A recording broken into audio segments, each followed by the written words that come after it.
Maimonides, the Rambam.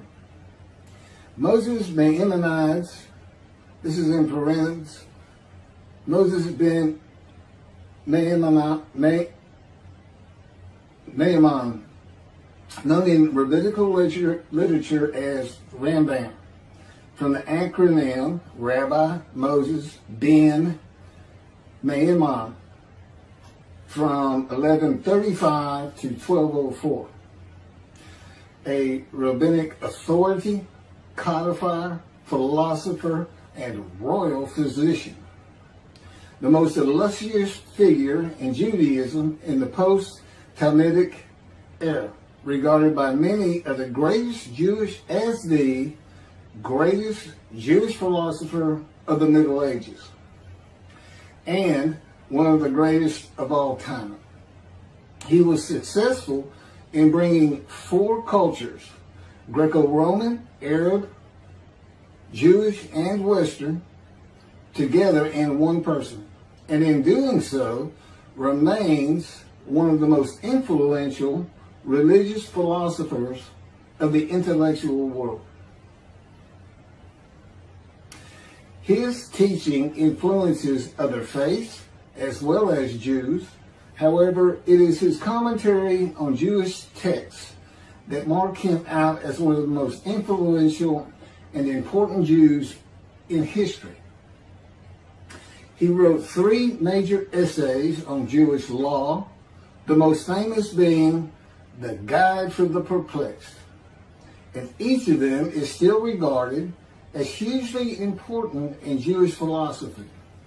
This monumental work laid the foundation for all subsequent Jewish philosophic inquiry known as Chakirah, and stimulated centuries of philosophical Jewish writing.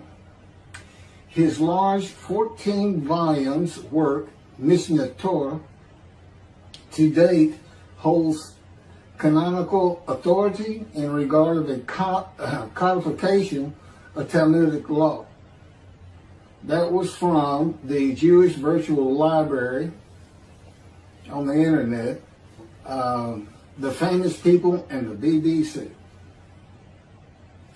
Rambam says in chapter 12, paragraph 2 of the laws concerning King Moshiach, our sages taught there will be no difference between the current age and the era of Moshiach, except our emancipation from subjugation to the Gentile kingdoms. The simple meaning of the words of the prophets appears to imply that the war of Gog and Magog will take place at the beginning of the Messianic age. Before the war of Gog and Magog, a prophet will arise to rectify Israel's conduct and prepare their hearts for the redemption, as it is written. Before I go any further, there will be no war of Gog and Magog. Period. I am Moshiach. This is the the era of Moshiach. And in addition, I'm not here to rectify Israel's conduct. And I would like to think I'm preparing their hearts for the redemption, because it is here.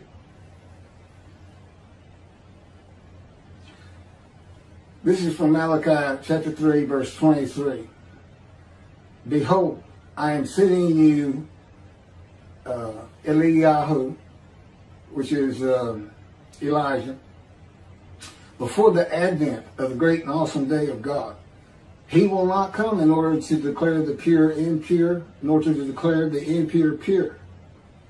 Nor will he come in order to disqualify the lineage of those presumed to be of flawless descent, nor to validate lineage which is presumed to be blemished. And I agree. Rather, he will come in order to establish peace in the world. As the above prophecy continues, Malachi 3, verse 24, He will bring back the hearts of the fathers to the children. And that is incorrect. I don't come here to bring peace or have the world come to peace or to establish peace in the world. No one can do that. Humanity will never be at peace.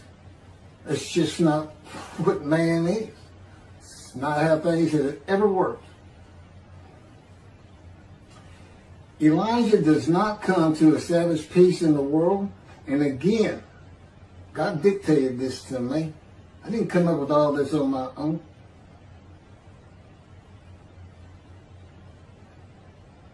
From the book Isaiah 53, In the Day of the Lord. Elijah does not come to establish peace in the world, but to make the many righteous by his knowledge in reconciling the sons to the Father and the fathers to the sons of the family members, one to another, of the Jewish people, by having them be mindful of the teachings God gave Moses at Order and to the practice of Judaism. Okay, be mindful. That's an amendment to the first, the covenant between God and the Israelites given by Moses. It's just an amendment because they had to have strict compliance with 100% of the Israelites agreeing to it, that they would all abide by it. Today he's saying be mindful, and he's also saying it doesn't have to be 100% of the people, those who heed and revere and esteem his name.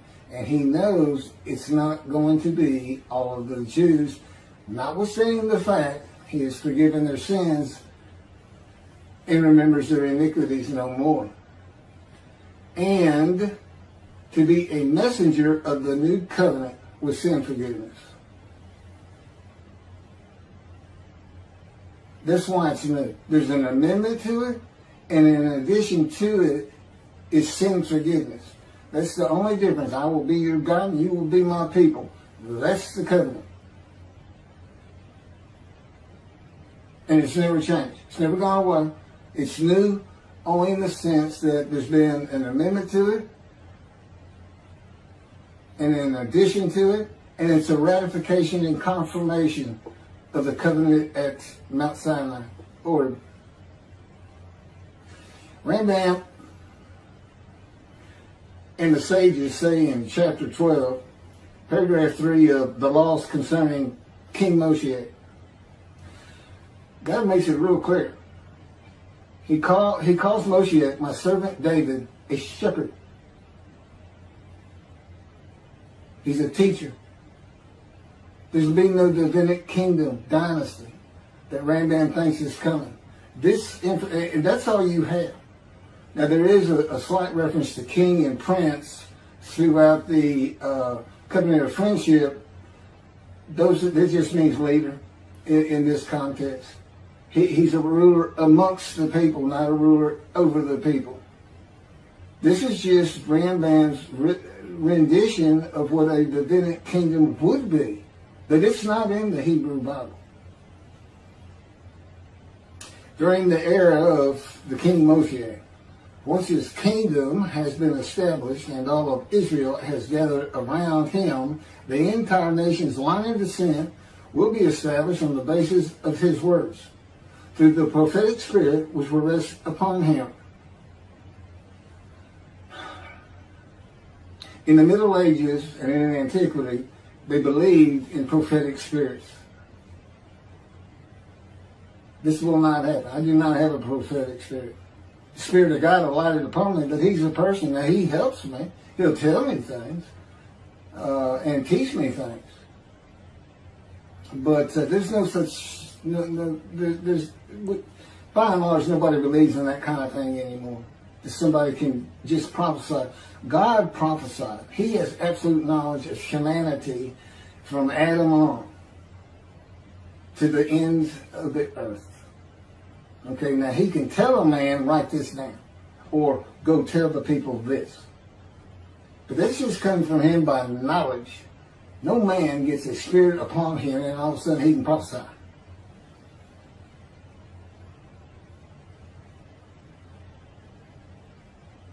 So no, the end time nation's line of descent is not going to be established by anybody, including not myself, and I am Moshiach, or God himself. So that's just not going to happen. As it is written, he shall sit as a refiner and purifier. He will purify the lineage of the Levites first, stating that this one is a priest, a defined lineage, and this one is a Levite, a defined lineage. Rambam basis for this belief is a verse in the book of Ezra, chapter 2, verse 63. The governor said to them, they shall not eat of the most holy things until a priest arises who will wear the yom and the tamim. From this verse, one can infer that the genealogy of those presumed to be of unquestioned priestly and Levitical lineage will be traced by means of the prophetic spirit, and those found to be of such lineage will be made known.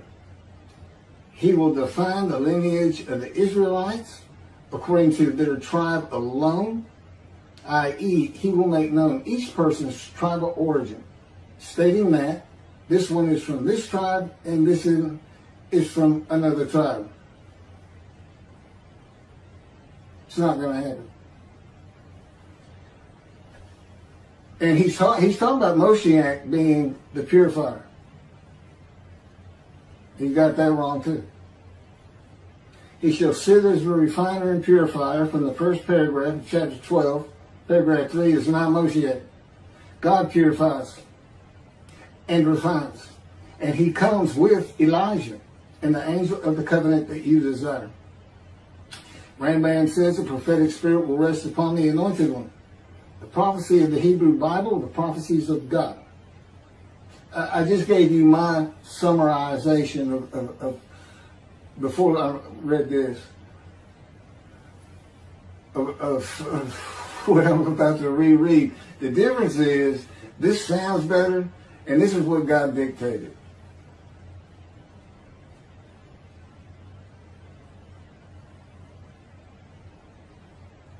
The prophecy of the Hebrew Bible, the prophecies of God. David does not have a prophetic spirit. While prophetic spirits were a common belief in the ancient age and Middle Ages, that is not true for the age of reasoning and information.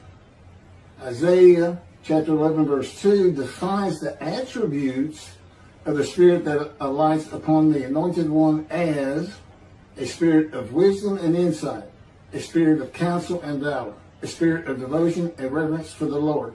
There is nothing regarding a prophetic spirit. And even that, it's just what the Spirit of God lit upon me, and he has all these attributes, and they teach me, and they tell me as I speak to people how to do and how to be. But a spirit didn't just alight upon me in and of itself. And within God's spirit is God himself, his very presence, his mind. You know, it's a hard concept because Judaism's never taught it, but it's in Ezekiel. I don't recall the chapter and verse, but God told Ezekiel, get up upon your feet. Ezekiel says, at that very moment, a spirit entered into me, and I could hear God's words. Couldn't hear God's words until the spirit entered into him. Why? They had to be inside you. They had to be inside you. It's speaking to your mind. God doesn't have a mouth, a tongue. You know, he can, within me, he can make me sense, perceive that this is where his presence is. And that is where the words are coming from. As though to my ear, even though it doesn't really seem like my ear, but it does seem like it's coming from over here, or over here, wherever he wants to do it. Spirit enters into you, and God is in his spirit. And this is Malachi chapter 3, verse 2 through 5. But who can endure the day of his coming? And who can hold out when he appears? for he is like a smelter's fire and like fuller's lye. He shall act like a smelter and purger of silver, and he shall purify the descendants of Levi and refine them like gold and silver, so they shall present offerings in righteousness.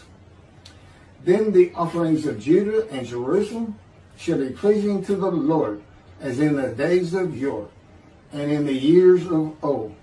But first I will step forward to contend against you, and I will act as a relentless accuser against those who have no fear of me. This is God, and not David or Elijah. It's God. And what does he say? I will act as a relentless accuser. He says when Moshiach is here, his servant David is here, he says, I'm going to have a reckoning and dismiss the shepherds of the flock, the rabbis. I'm going to have a reckoning and not dismiss them, primarily for teaching this Messianic Era. Secondly, for ignoring his prophet. That would be me, shunned, despised, and held of no account. That's how they've been treating me for years now. God's been with me 13 years to prepare me for this, and that's how they treated me.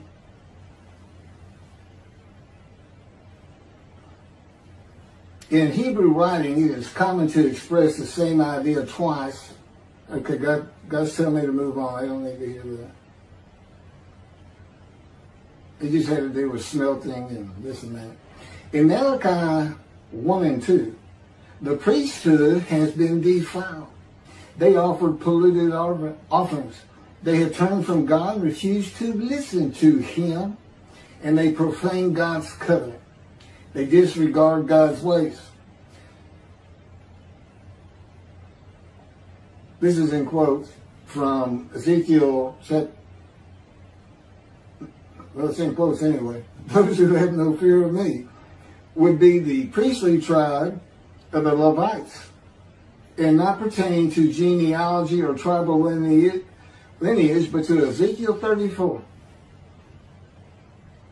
Thus said the Lord God, I'm going to deal with the shepherds. I will demand a reckoning of them for my flock, and I will dismiss them from tending my flock. It's Ezekiel chapter 34, verse 10. Then I will appoint a single shepherd over them to tend them, my servant David. Again, that's Moshiach. He shall tend them. He shall be a shepherd to them. Not a king. I, the Lord, will be their God. My servant David shall be a ruler among them. I, the Lord, have spoken, and I will grant them a covenant of friendship. Malachi chapter 3, verse 3 says that he shall purify the descendants of Levi and refine them like gold or silver, so that they shall present offerings in righteousness. This would be those rabbis who accept the words of the prophets of God as interpreted in this day of reasoning and information, and not as interpreted in the ancient age and middle age.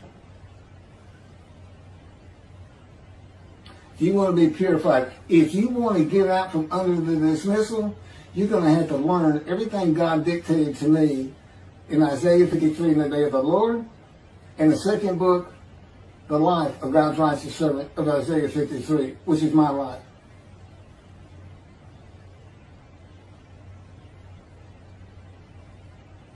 That'll purify you. That'll get you back on the scroll of remembrance so you can see the heaven God is creating. The name Israel still ain't good. The era of redemption, restoration, and exaltation versus the day of the Lord, as found in the book.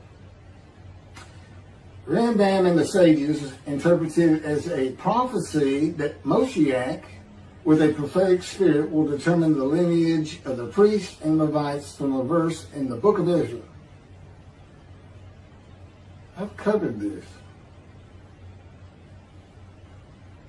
Anyway, the governor said to them, they shall not eat of the most holy things until a priest arise who will wear the Urim and Thummim.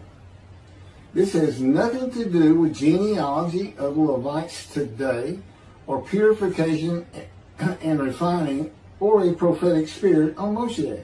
This is not a prophecy of a high priest arising. And it is not Moshiach, but an answer to those that could not prove they were Levites when the verse is put into its proper context. This is Ezra chapter 2, verses 61 through 63. Of the sons of the priests, the sons of Habiah, the sons of Hakuz, the sons of Barzillai, who had married a daughter of Barzillai and had taken his name. These searched for their genealogical records, but they could not be found. So they were disqualified for the priesthood. The Teshachta ordered them not to eat of the most holy things until a priest with Urim and Thummim should appear. It was just a specific instance. In the Hebrew Bible, the Urim and Thummim are elements of the breastplate worn by the high priest attached to the ephod. They are connected with divination in general and kleromancy in particular, a belief in antiquity and the Middle Ages rarely believed in today. Two objects used by the high priest to answer a question or reveal the will of God. The ephod was made of fine linen and consisted of two pieces which hung from the neck and covered both the back and front, above the tunic and outer garment. Kleromancy is a form of sortition, a casting of lots. A casting of lots in which an outcome is determined by means that normally would be considered random, such as the rolling of dice, that are sometimes believed to reveal the will of God. Casting of lots, the will of God.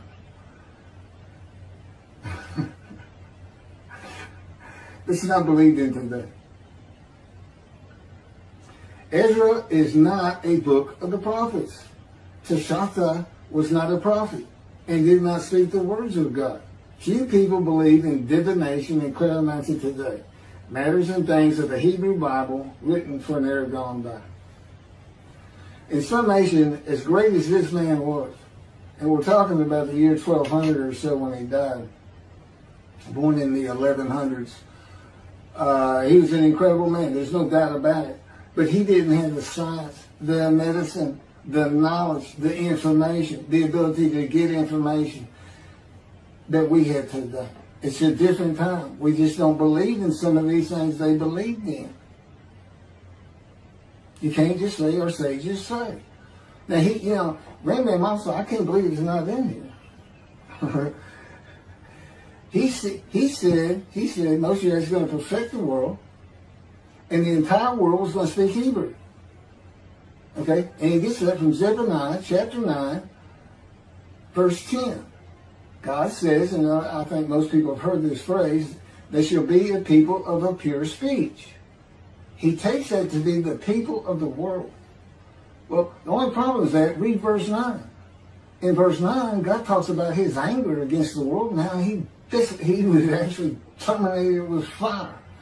He's not talking about them. He's just talking about his people. The peoples are the Jewish people. And guess what? Today they are a people of pure speech in Israel. See, the only time an ancient language has been revived in the modern times, and that's Hebrew. That's their official language, along with Arabic in Israel. So it was a true prophecy of God. They should be a people pure speech, but he's only talking about the Jewish people. When he says the peoples, he's talking about his people. If he's talking about the people of the world, you know what he's going to say? The people of the world. His people. The Jews. Okay, well that's all I have on Rambam. Again, I'm surprised I don't have that. Thank you very much for listening.